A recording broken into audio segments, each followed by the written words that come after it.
اس وقت کا تقاضا ہے کہ افواج پاکستان کے پیچھے ساری قوم متحد ہو کر ان کی تائید و حمایت کرے اور ان کے ساتھ کھڑی ہو. ان اختلافات کے اظہار کا یہ موقع نہیں ہے. یہ اس بات کا موقع ہے کہ ساری قوم متحد ہو کر اپنی افواج کے پشت پر کھڑی ہو. الحمدللہ ہماری افواج اپنی پیشہ ورانہ صلاحیتوں سے مالا مال ہیں، اور اس کا نتیجہ آپ نے دیکھا کہ پہلے ہی حملے میں پاکستانی افواج نے ابھی تک سرحد پار نہیں کی.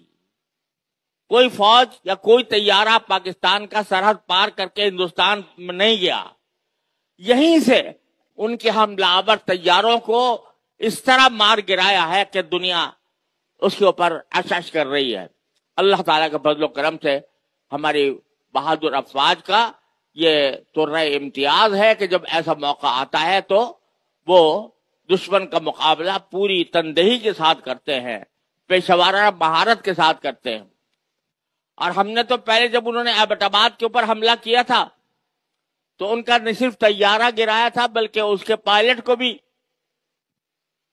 پکڑ لیا تھا اور اس کو چائے پلا کر رخصت کیا تھا. یہ اخلاق کا مظاہرہ کیا تھا کہ اس کو چائے پلا کر رخصت کیا. اب ہمارے افواج یہ کہتے ہیں کہ ہم چائے تمہیں وہیں جا کر پلائیں گے، یہاں نہیں.